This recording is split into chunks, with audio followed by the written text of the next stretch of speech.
সচিবালয় অভিমুখে এই মুহূর্তে রওনা দিয়েছে ইশরাক সমর্থক যারা রয়েছেন ঢাকাবাসীর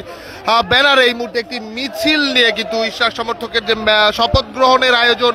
সেটি সম্পন্ন করার দাবিতে কিন্তু সকাল থেকেই তারা কদিন ধরেই কিন্তু আসলে ইশরাক সমর্থক যারা ছিলেন ঢাকাবাসী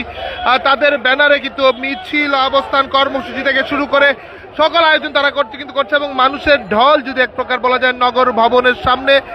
সেই দৃশ্য কিন্তু আমরা লক্ষ্য করেছি এবং এই মুহূর্তে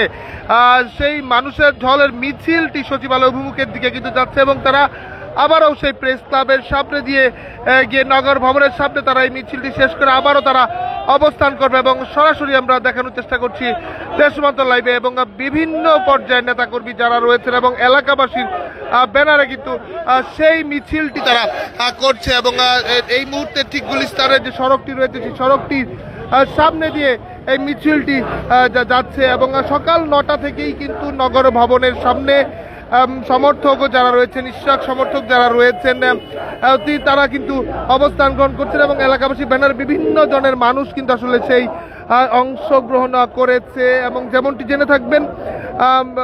এর আগের যে নির্বাচনটি অনুষ্ঠিত হয়েছে সেটিকে বাতিল ঘোষণা করে এবং অবৈধ ঘোষণা করার মধ্য দিয়ে কিন্তু ইশরাক হোসেন যেমন নির্বাচনে ভোট কারচুপির অভিযোগ এনে অনিয়মের অভিযোগ নিয়ে কিন্তু মামলা করেছেন এবং সেই মামলায় কিন্তু ফল ইশরাক হোসেনের পক্ষে যায় এবং সেই ফল যখন পক্ষে যায় তখন গেজেট প্রকাশ হয় এবং এরপরেও শপথের আনুষ্ঠানিকতা না হওয়ার কারণে কিন্তু তাদের সমর্থক যারা রয়েছেন তাদের ক্ষোভ লক্ষ্য করা যাচ্ছে এবং সেই ক্ষোভের প্রেক্ষিতে বিভিন্ন কর্মসূচি কিন্তু ইশরাক সমর্থক যারা রয়েছেন বিভিন্ন পর্যায়ে তারা কিন্তু পালন করে আসছিলেন এবং সেই কর্মসূচির অংশ হিসেবে তারা কিন্তু নগর ভবনের সামনে বিক্ষোভ করেছেন এবং আজ দুদিন ধরে কিন্তু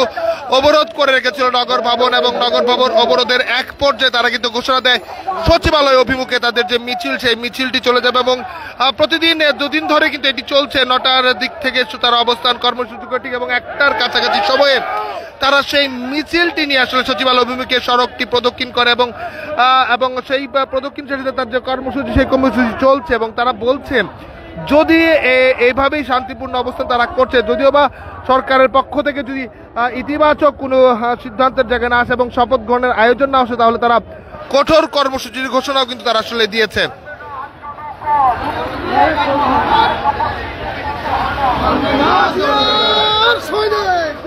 আপনারা দেখছেন বিভিন্ন পর্যায়ের মানুষ যারা রয়েছেন এবং তারা কিন্তু সেই বিক্ষোভ এবং তাদের যে দাবিটি ইশরাক হোসেনের শপথ অনুষ্ঠান সেটি অনতিবিলম্বে শুরুর দাবি কিন্তু তারা করেছেন এবং আমরা সেই দৃশ্যটি দেখানোর চেষ্টা করছি।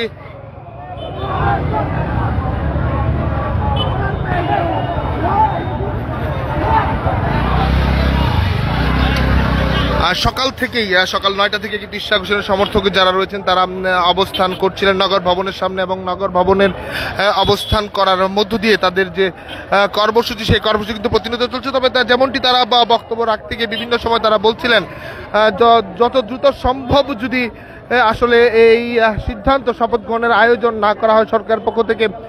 তবে কঠোর কর্মসূচির অংশ হিসেবে তারা কিন্তু কর্মসূচি ঘোষণা করবেন এমনটিও কিন্তু তাদের পক্ষ থেকে আসলে বলা হয়েছে।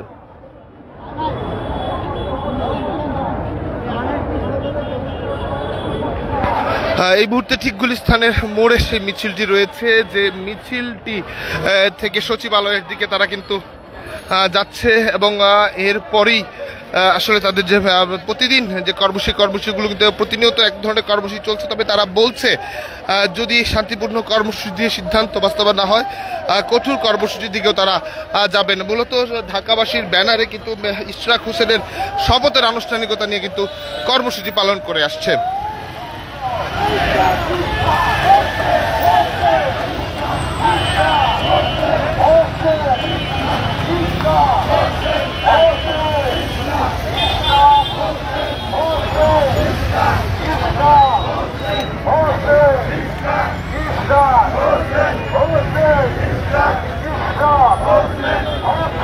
এবং যখন এই মিছিলে তখন সচিবালয়ের সামনে সড়কে কিন্তু এক ধরনের নিরাপত্তার ব্যবস্থায় পুলিশের উপস্থিতি কিন্তু সেটি চোখে পড়ার মতো রয়েছে। এছাড়া প্রতিদিন যেহেতু এই কাজগুলো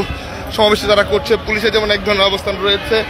এবং এই অবস্থানের মধ্য দিয়ে তারা আসলে শান্তিপূর্ণভাবে যে মিছিল সেই মিছিলটি নিয়ে তারা যাচ্ছে। দর্শক এই ছিল সর্বশেষ পরিস্থিতি। পরবর্তী আপডেট পেতে দেশমান্তরের সঙ্গে থাকুন।